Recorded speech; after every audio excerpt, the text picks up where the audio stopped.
us. We're here at Gold Forest for the Saturday chant class. I was meditating today, this morning. I realized how interesting of a community of cultivators we have. We have people from different walks of life. So I'm amazed of the interest that there is towards chant meditation. We have children, okay, who I'm sure are coming because they have nothing else to do.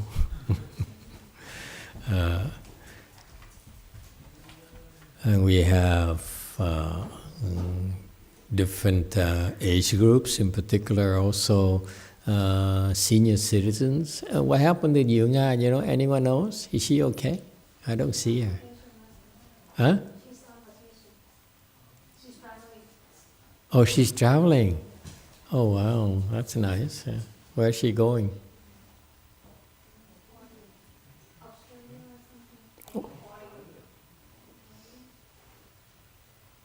Where?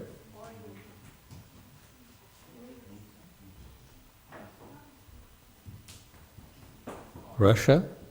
She visited her son in Oregon. The son is in Louisiana. Yeah, she traveled with her son. Okay. So anyway, so we have people different age groups. Even we have G.I. Joe, who is now walking about nowadays. Look at him. Hey, hi, G.I. Joe.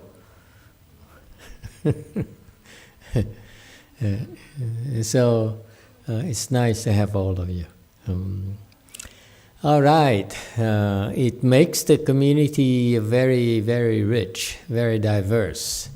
And it's interesting to me personally because I'm learning so much from all directions. I don't think there's only one way that I'm teaching you. No, I'm learning. I'm picking up information. I'm learning how to help all of you.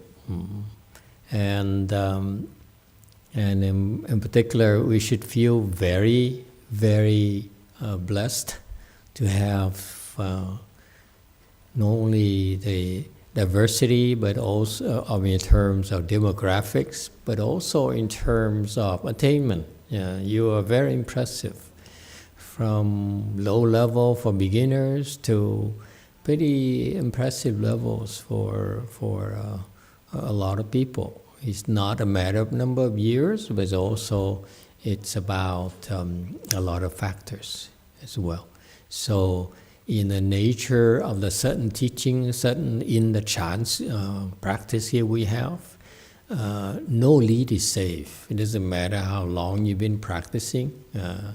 You can be caught up and surpassed. And so chant doesn't discriminate. It's all up to you.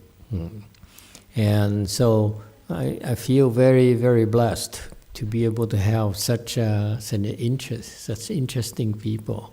And we should be grateful and we should cherish that. I remember how my late teacher, Master YongHua, used to have something called cherishing the youth, and I think respecting the elderly or something. You know, I hope that, in particular, for when we have people like YongHua and Sister Victorina and so forth, we should cherish them and should bring forth the attitude that we should help them and support them. Sometimes they're moving around is not that convenient, so maybe we could talk to them, pay attention, maybe go pick them up, and bring it to the temple and so forth. All right. Thank you. Any questions and comments? If not, then let's continue discussing the Song of Enlightenment. Yes, sir. 5.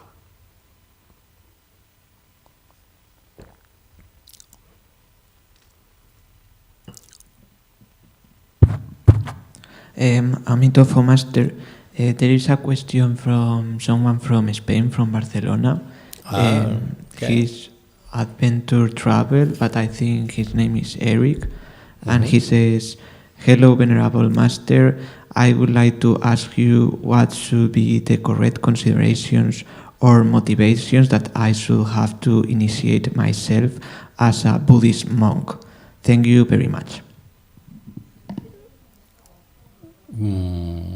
Sounds too academic. What does he want to know?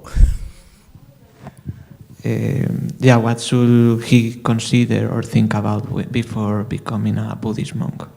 Oh, he's thinking of becoming a monk. Don't do that. That's the only consideration. How are you going to become a monk in Europe? Where? But then he changed. Okay, I can. You have to give me more background information. Yeah, For example, so if he's like in Europe or he's in the Sudan, is there different considerations? No, he lives in Spain. he lives in Barcelona. Barcelona. He has been joining some classes with Venerable Xienan. Oh, really? Yeah. Then in another message, because he posts the same question in several platforms, he say, "Currently I feel I live in two worlds. In one I have to get up and daily struggle in the outside, and in the other I feel free without space or time limits inside myself." Very good. You see, when you live in the world, there's a lot more freedom. When you join us, it's no freedom anymore. It's so many rules. So yes, he's right. Two different worlds. Look at our monks and nuns. They don't look happy, do they? And how old is he? I think maybe around Yes. 40 or something 40? like that. Yeah. Okay. 35. Okay. And so much wisdom already? Wow. Impressive. So what's your impression of him? Can he make it, or is he nuts or what? I prefer if Venerable Xienan answers. I cannot say anything. You have no opinion? Say something. You say, "Oh, he's nuts." Don't, you know. I don't know. He seems a nice person, but I just saw him once. Okay. And does he have a job? Married? I don't know. You see, there's so many different considerations. You know, we all have responsibilities. We all have commitments. And it's very important for us to follow through with our commitments. So, leaving home life is a very big decision. It's a lot of things to consider. So I don't know. I don't have enough details to really advise him at all. But in general, in terms of living the home life, it's a big step forward. It's not for everyone.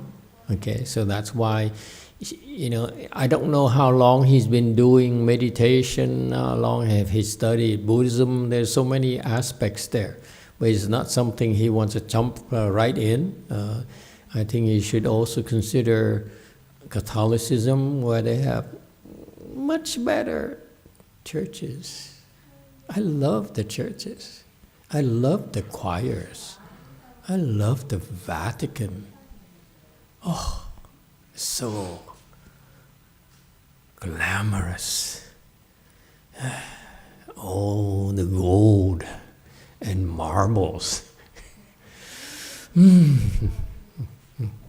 Okay? And these ancient wood things they have, gargoyles outside. And wonderful pieces of art, you know. It's so. If I could go to work like that, to such a place every day, I'd be so happy. See, there's so many considerations. Leaving home life is a good thing, but it doesn't have to be Buddhism. It could be a lot of things. Yeah. And so he should talk to someone, and we need more information. But so in general, it's a good thing to do, but it's not for everyone. Okay, because it's a different kind of lifestyle. It's true that it has, by relinquishing a lot of worldly attachments, you have a lot more freedom. Okay, but the real freedom comes from the liberation of your mind. Okay, it's not physical things. In our world, for us monks and nuns, we decided to be Sangha because we wanted to join an accelerated program that will help us develop wisdom a lot faster than otherwise. Okay, when you're a lay person, because of your many attachments, many commitments you have to your family, to your jobs, to your friends, and so forth, your community and so forth, those are something that are weighed heavily on your shoulders. Okay, and that's important. We should all be responsible. I can't stress enough.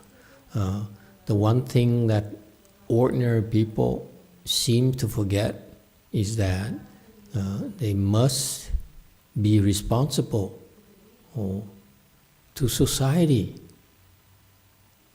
We use up the water, the air, the resources of the community, and we should feel grateful for what's given to us. I'm an immigrant, so I'm grateful for what I received.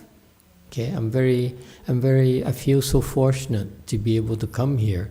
Master YongHua says it takes a lot of blessings to come here in the United States, and I agree.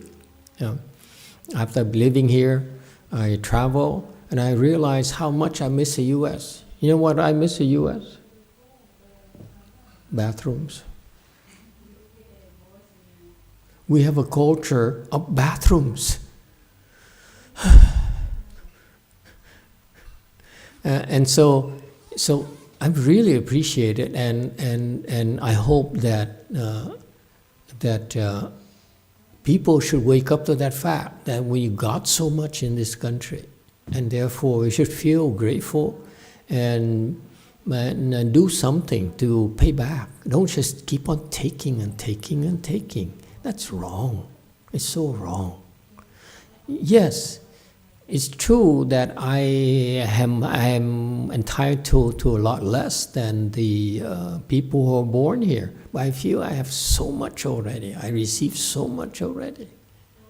And therefore I feel that I need to give back.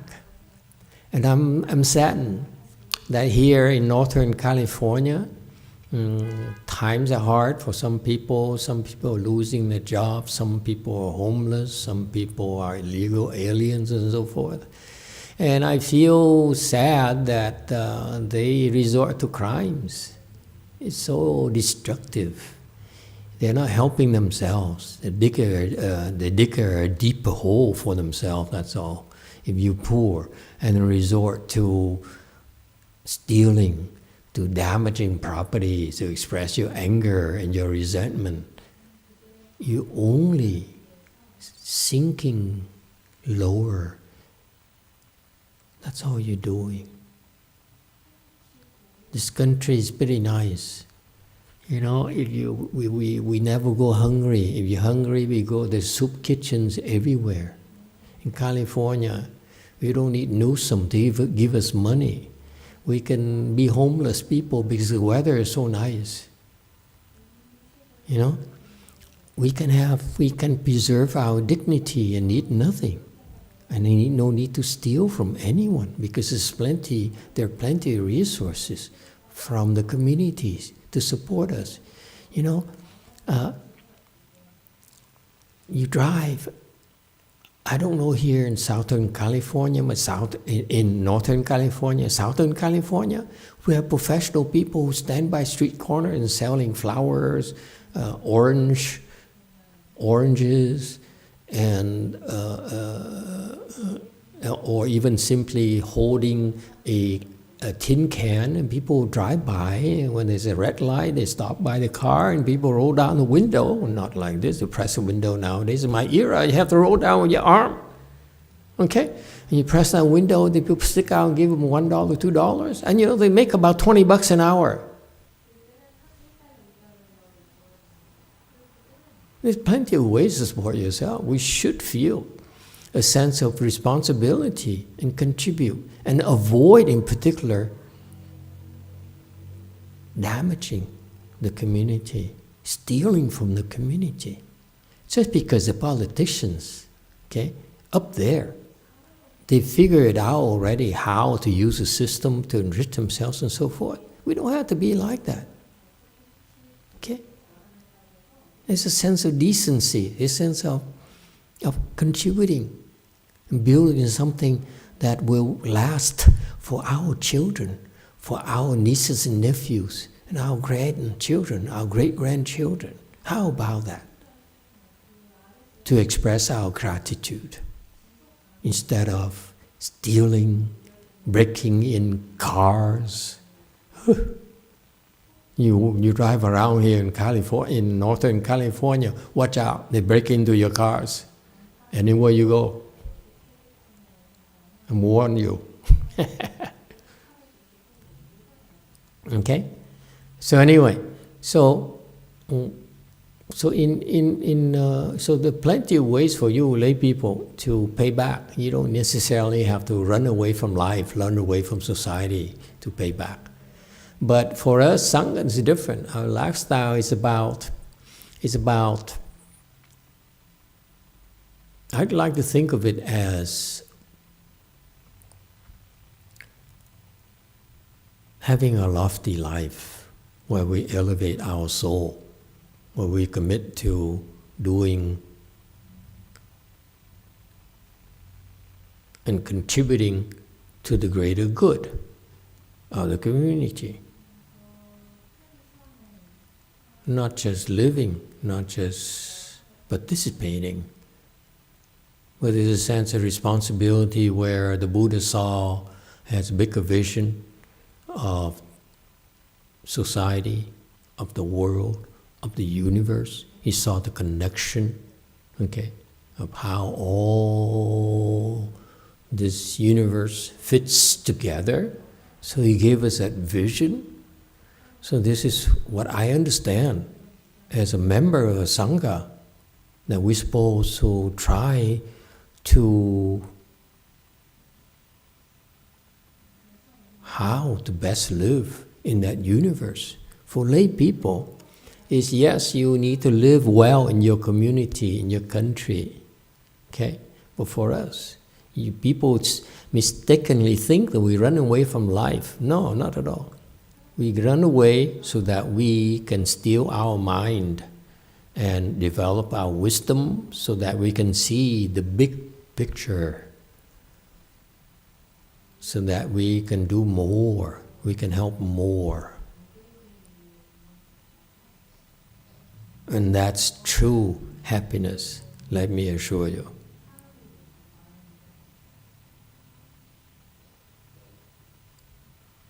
Happiness, the bigger your vision, the bigger your happiness.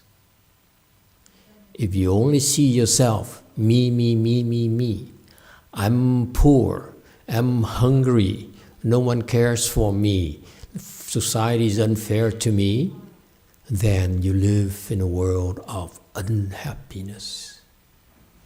It's all in your head. Agree or disagree?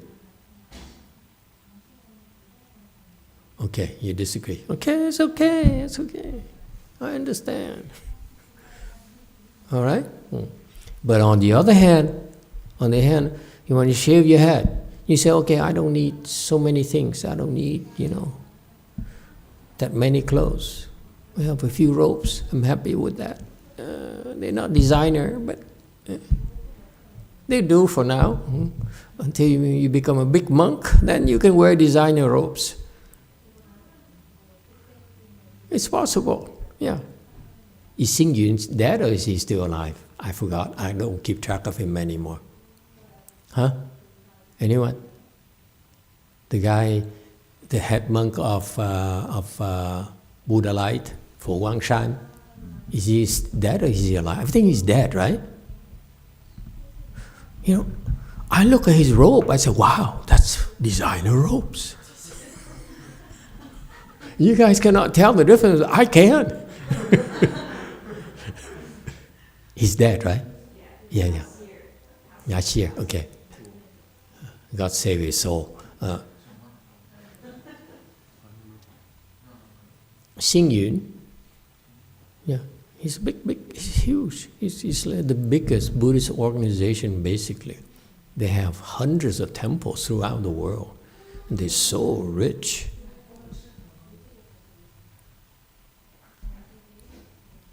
Yeah. I think every day it's like he has to give out at least a few $1,000 because his practice is that when you're a monk, I'm told, you go and make sure his temple, make sure you see him, he give you $100. I said, wow, that's nice. 100 people came, it's $10,000. My God. That's rich. Just pocket money. Oh, here, go buy some ice cream. Go buy yourself a new robe. And mine is too expensive for you. Okay, and so the sanghas, you know, the lifestyle that we're doing is we detach from the worldly needs so that we can still our mind, so that we can see the bigger picture. When you see the big picture, you live differently. You can see what's more important and what's not as important much more clearly. That's why we're doing this. Okay? And so what are the requirements for participating in this life? You practice chant for a while, you study for a while, and you find out maybe it's not for you. Okay, we're too crazy, we're too unusual. You talk to most Buddhists, they say they are weird. They don't belong to any real Buddhist association. There's no sense of safety in numbers. You know, I talk Dharma differently. I don't talk like a typical monk, tell too many jokes. And so it's a different kind of approach we have in cultivation. Okay, so you should look around more. Okay, but for us it's about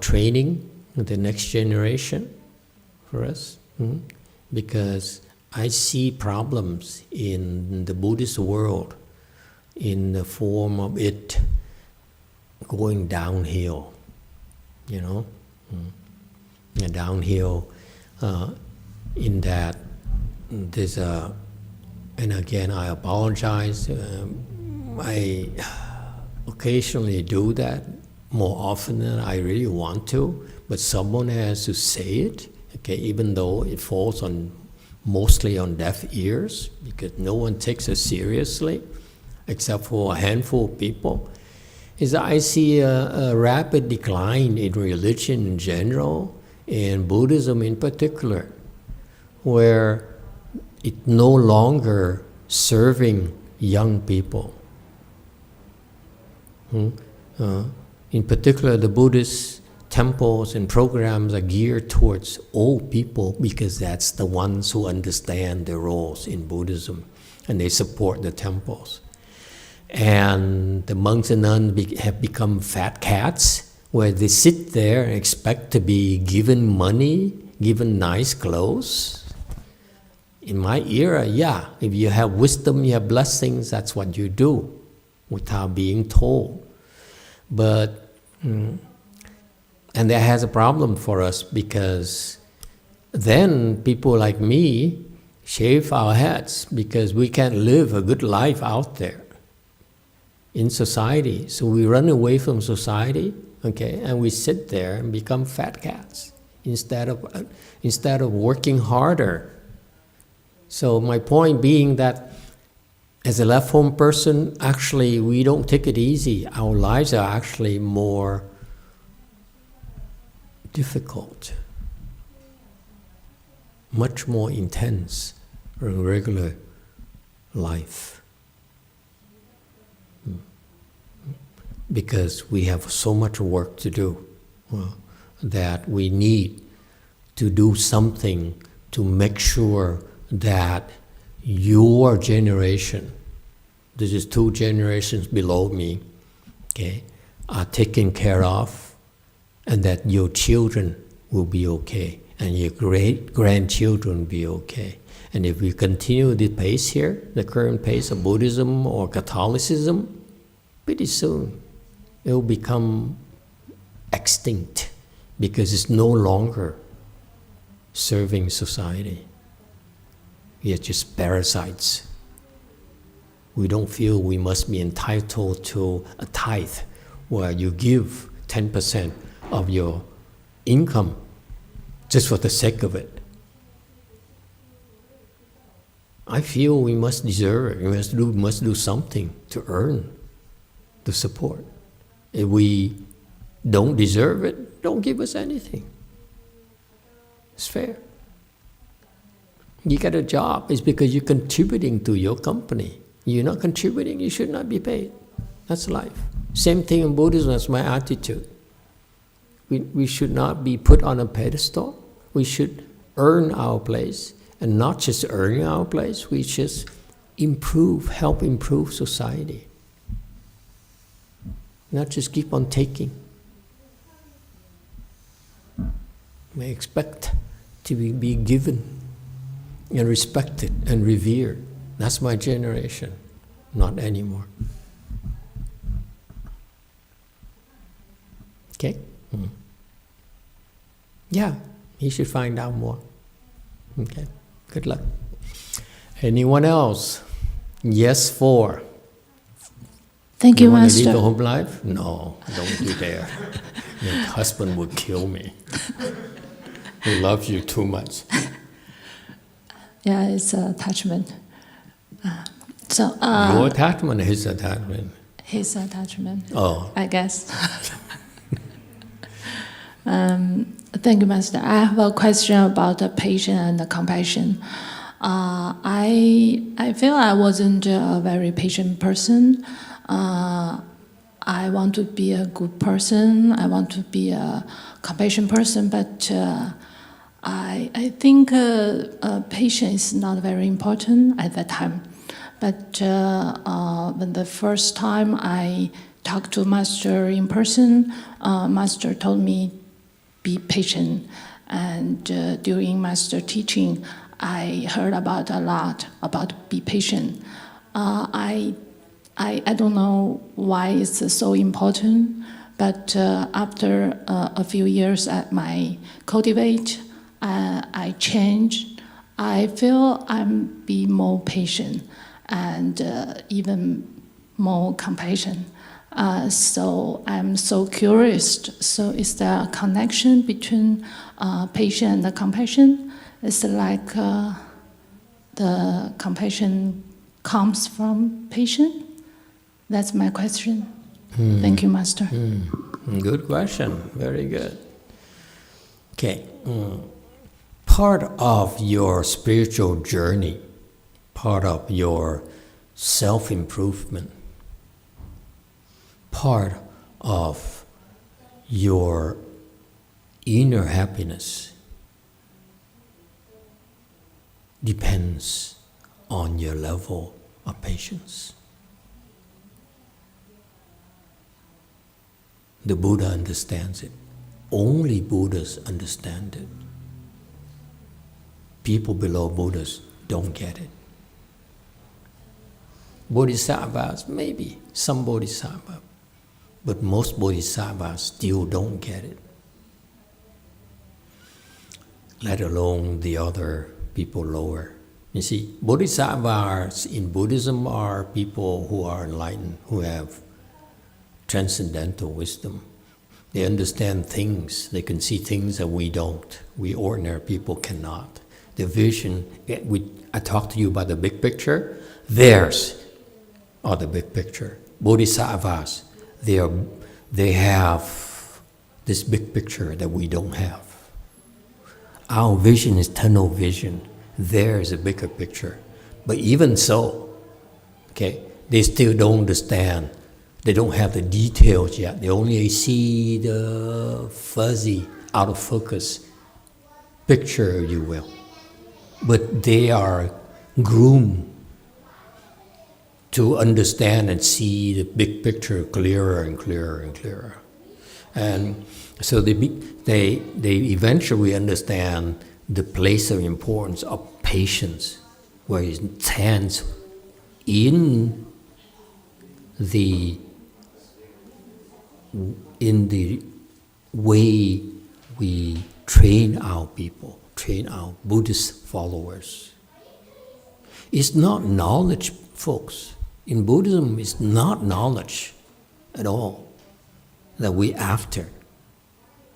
Okay? Yeah.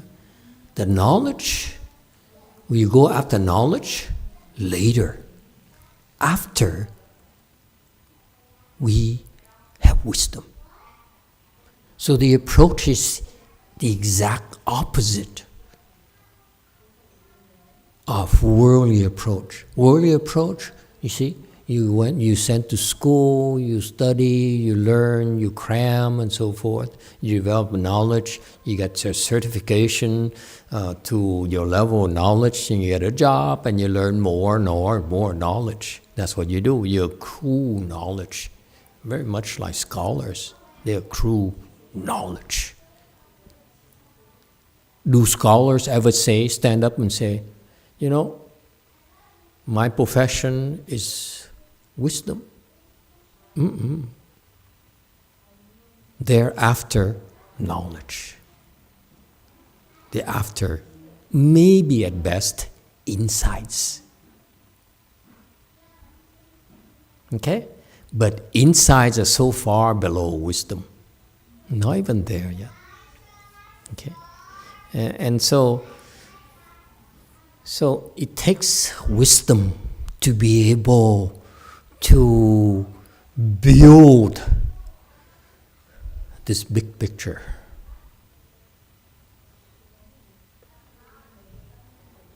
Because if you are after knowledge, in one lifetime, it's impossible for you to see the big picture. You don't have enough time. You sleep most of the time already, 8 hours a day. So most of your life is wasted already. Okay? Yeah. And so in Buddhism,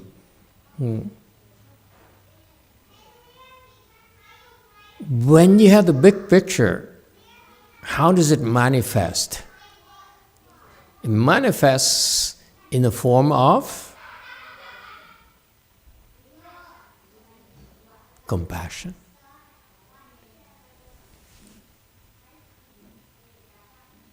Not just compassion. The bigger your wisdom, the bigger the compassion. That's why in Buddhism there are two different kinds of compassions. Real compassion, like people seem to claim they understand, and then great compassion of the bodhisattvas. The bodhisattvas have great compassion because they saw this big picture. this maybe, albeit it's still blurry in most of them, but they saw this big picture. The person say, what ties, what connects all of us together is great compassion. It's not nationality. It's not wealth. It's not knowledge. Okay? It's great compassion.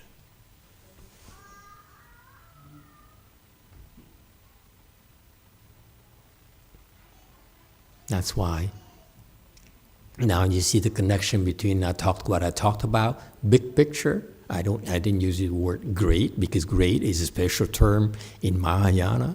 Okay, but it's the kind of thing. The big picture here. Okay. In order for you to see this, you need great compassion.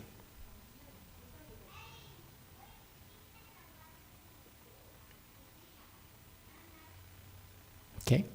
And that's wisdom. If you have wisdom, you have great compassion. You have little wisdom, it's called compassion. It's not great compassion. Okay? So in order to build compassion and great compassion, what do? Buddha saw it too. He says, I know the reason I'm able to have the big picture is because I have great compassion. I'm more compassionate than my boys and girls. The bodhisattvas, they have compassion, but they still not enough. The mahasattvas have more compassion, but still not enough. Only Buddhas has the most compassion that you cannot possibly imagine. Okay? And that's why he says, he got there, he says, I'm at the top mountain, how do I get up here? He looked back and said, okay, in order to get up here, I need to help my children, my followers, develop more patience. And it takes someone who has been there to guide us how to get up there. Are you gonna be stupid enough to try to climb Mount Everest first time on your own? You gotta pre-49 days before you do that, because most likely you die. Right? It's very, very difficult to get up there to the top of the mountain. Buddha got there, he nearly lost his life. He said, this is so difficult. Looking back on my history, I've been doing it lifetime after lifetime after lifetime. I fail and fail and fail. I die. I climbed Mount Everest. I died once. And I came back. I said, I'm going to conquer you. And second lifetime, I die again and so forth. He died so many times. And finally, every time he got a little bit higher, a little bit closer to the peak, to the top. Okay? That's what it takes. After he finally made it, in the one lifetime, he became Shakyamuni Buddha. He said, oh, now I see all my past history, how difficult this journey has been. This is how I made it, by harnessing this patience in me. Okay, so you're right. Patience is part of the development, part of the training you receive. Okay, and if you understand that, then you see why that our people develop faster than let's say the typical Buddhist Hinayana practitioners, where they hide away from the world. Don't think we are running away from the world. No, we pretend to run away from the world, but we are very, very close to the world. See, our temples are usually in big cities. only because I like 7-Eleven. Can't live without it.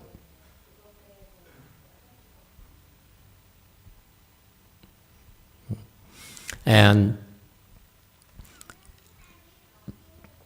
so a good number of Buddhist practitioners, they prefer to go away and hide in Ukiah, in places like that. And if you do that, it works for a while, but your foundation lacks patience. This patience is developed how? By difficulties. You're willing to face difficulties. When you get close to others, just look around you. It's very difficult. Sometimes people forgot to take a bath. Sometimes they give you germs, COVID-19. There's a lot of things that could go wrong, and you still patiently endure it.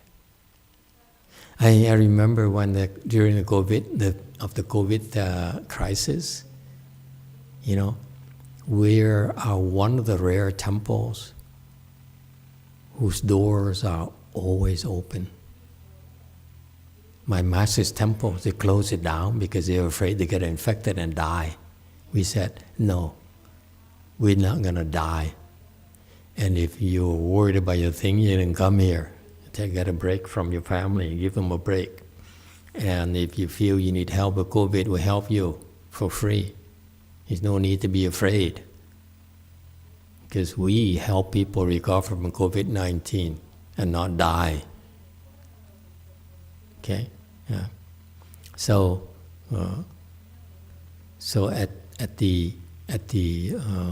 during the COVID-19, we open. And I admit illegally, because at the time in all our locations, we're not allowed to be open. But people keep on knocking on our doors and says, can I take a break? Can I come in? Can I just bow to the Buddha and leave? Huh? Can I sit for half an hour and leave? I wear my mask. I will not infect you. And, by the way, I bought you a box of sanitizer for the hands and another box for a mask. And they brought it in, they realized we have a mountain of them already. That we have so many hand sanitizers that when there was a serious shortage, we are actually selling them. Giving them away. Okay. So that's why I meant, you endure all sorts of things. Not in a stupid way, in a way that helps you build patience. Yes, YouTube. Yes, good morning, Master. We have a question from Din Tai. He asks, so the compassion of the Buddha is more complete than the Bodhisattva, Master? Yes. Bodhisattvas, often Bodhisattvas lose their tempers. I can't imagine it. Bodhisattva losing tempers. I lose my temper. But can you imagine someone who has wisdom losing her temper? Yes, they do lose their temper. And they run out of patience themselves and say, I've had enough. I'm running to the mountain. The heck with you. So the Bodhisattvas, they take a break. They live here, for example, some Bodhisattvas live here in San Jose, and they said, this is too much, these people. They're just too demanding, so unreasonable, so ungrateful. It's never enough for them. So they run away to Ukiah, and check into a hotel or something. Okay. How much does it cost nowadays in Ukiah? $70 a night? And so forth. Yes, I'm joking, of course. Bodhisattvas, they're renowned patients too. And that's why they are bodhisattvas. Bodhisattvas are not perfect, unlike the Chinese or the Asian would like you to believe that they're perfect. No, they're not. They work in progress, just like us. They're working on another set of problems that's different from ours. But in order to get there, they were able to solve our problems already. So they're working on a bigger, much more difficult set of problems. That's why sometimes they lose their temper and lose their patience. Yes.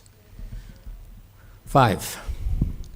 Master, if the bodhisattvas aren't perfect, at what stage is one perfect, where one wouldn't lose, patience and such? Yeah.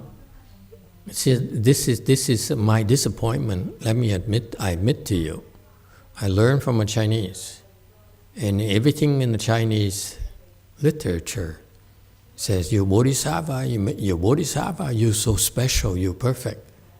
Okay? And oh boy, that is so misleading.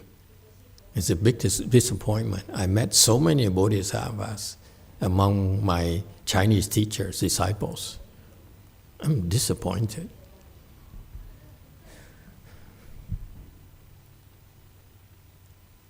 So what I tell you is from personal experience. They're not perfect the way that we read about it in the scriptures. Okay, for example, to be very specific, this afternoon we'll be discussing the Vimalakirti Sutra. We're right at the beginning, but a little bit later you find the description of the bodhisattvas and so forth. Okay, the bodhisattvas, even all those bodhisattvas, are still not perfect.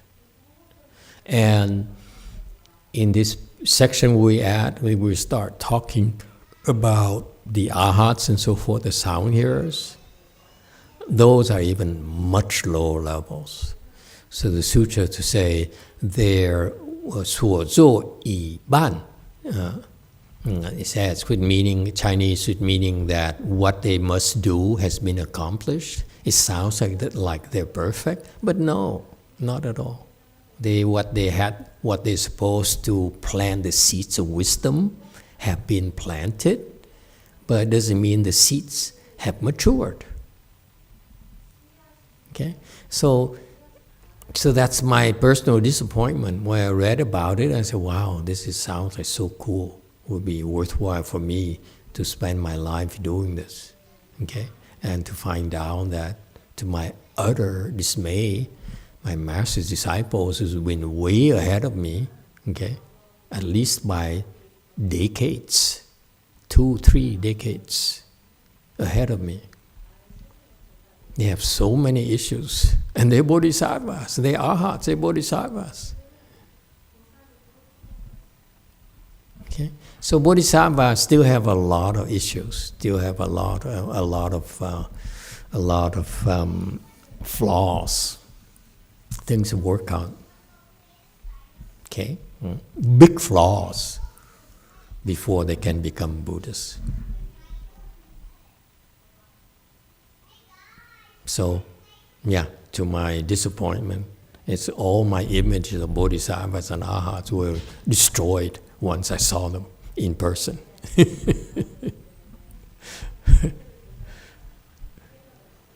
Okay, yeah. So that's my knock on the scriptures. I feel they're misleading. In a way, it's a good thing because I thought maybe by doing this I become perfect like them, and I found out that I won't ever be perfect. And it's too late to back out. Who would want me now? So I'm stuck. So I'm bitter about it. Yes, sir. 5. Emitofuo Master, I have one question, but there is also a comment on the Spanish YouTube. Yes. Liz Patch, she says, only a conscious master has the ability to not be carried away by their ego and to have great compassion to continue helping because they understand that our consciousness is deeply asleep. Yeah, when I talk about how imperfect the bodhisattvas are and the arhats are, disciples of the Buddha are, it's, to me, that's from my personal perspective. It doesn't mean I'm disrespectful at all. I just want to tell you my personal experience. I read about those, and I was painting this picture of a perfect being, like a bodhisattva, like an arhat. And to find out when I met them in person, they are so ordinary, they're so incomplete, they're so unimpressive in some aspects.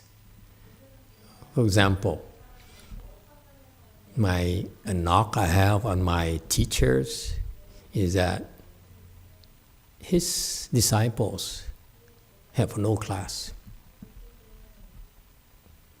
That's a big knock for me personally. Why does that? What does class have to do with it? Huh? I'll give you an analogy. Here in the U.S., we all came here with this YongHua attitude, I'm going to make it rich, I'm going to become successful, yeah? I'm going to become famous, I'm going to be able to rub elbows with Taylor. Yeah? Not just a Swiftie. I want to rub elbows with Taylor. Okay? Have my photo taken with her. Yeah? Not just a photo. But put my arms around her shoulder and say, hey, buddy. Okay? So that's what everyone strives for in our country. Yeah? He said, there's criteria for success. Okay? And you know, I pay attention to those because I used to work for very rich people. Okay? At various degrees of level of wealth and of success. Some own half of a big cosmopolitan city. That's how rich they are. No one even knows. Okay? The children look at me like, slaves. And so what's the difference about these people is that the ones who've been there longer, who have more wealth, they understand class. The people who newly arrived don't have class. That's the analogy. You're not that successful. You're not successful enough to have class. Your wisdom is not big enough to have class. My teacher, Master YongHua, although he's uneducated, he has class because wisdom is almost perfected.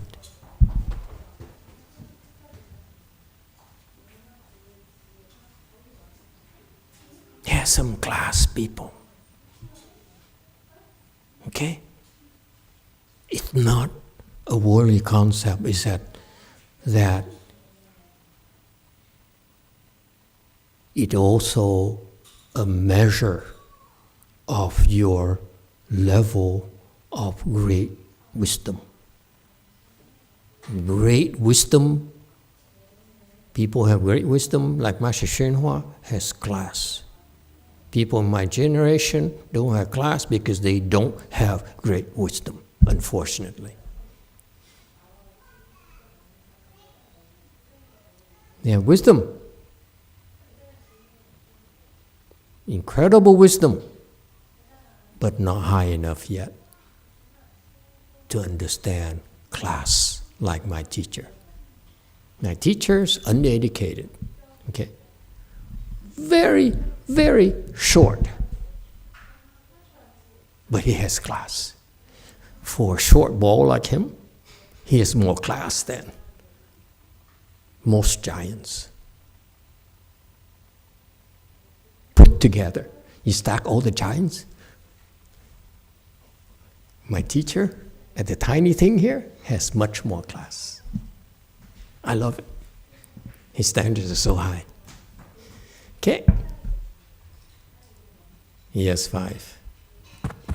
Emitofuo, this question is from me. So you mentioned that we also have to have the patience to be with others.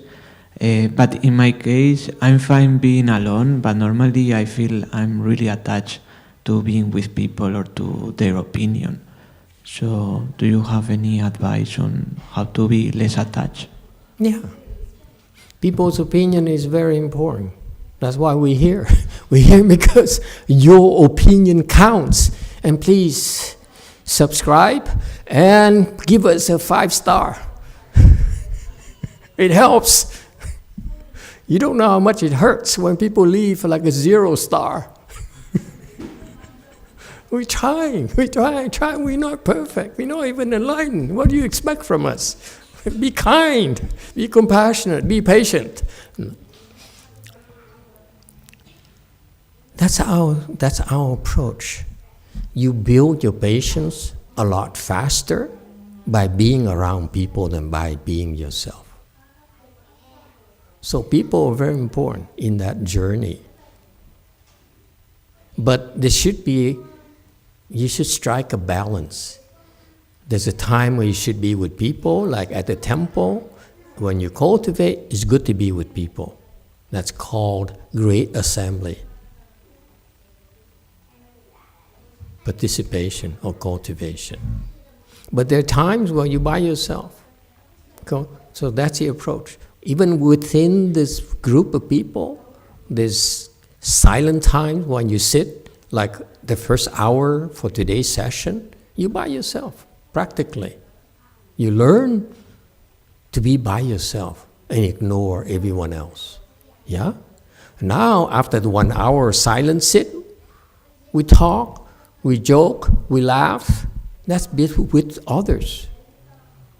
So that's the balance. That's a middle way, if you will. Okay? And that's much more effective in developing your wisdom based on the Mahayana training methodology, especially Wei-Yang training methodology. Okay? Thank you, everyone. We stop here today. Thank you for coming.